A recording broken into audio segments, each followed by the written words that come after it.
Uite-l și pe John în spate la tirul ăsta. John, salut John! În spate la convoi excepțional. Fost Ionut. Ionut de pe alea rotundă. Mamă, de aici suntem la Colibița, să moară măsa. Și acum fac barajul aici. Unde m-au trimis cu tablile astea.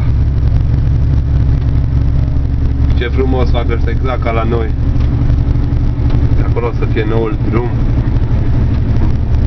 Fain. Foarte fain. Ce să zic. Deci sunt băieții care se ducă materiale de aici. Unde-s băieții de elită?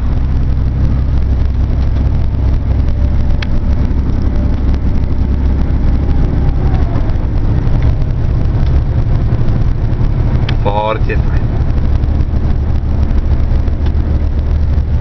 Mai avem încă un pic și apoi intrăm la pauză.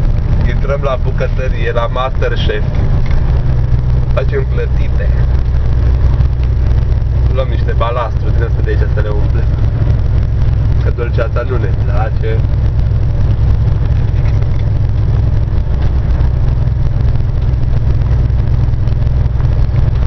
Oh, brother.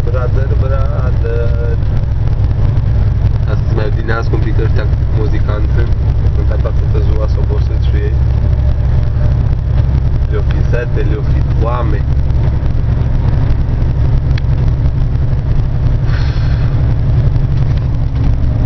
Camioane. Ăștia camioane. Ce frumos stai excavatoarele astea pregătite din România.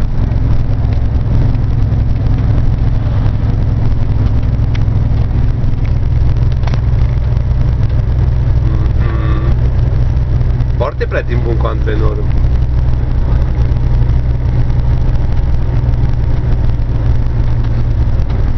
Băieții lucră cu buldozer din ăsta manual, cu o roată numai.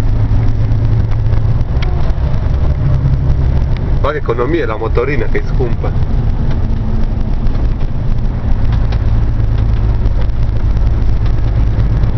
Na, s-o găta șantierul. Mai urcăm, am un picuț.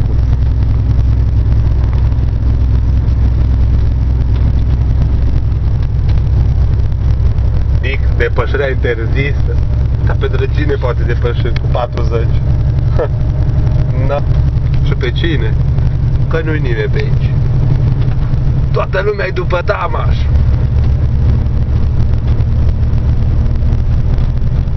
Na, bine. Hai că mai lăsă-ți de bandă și mai încolo.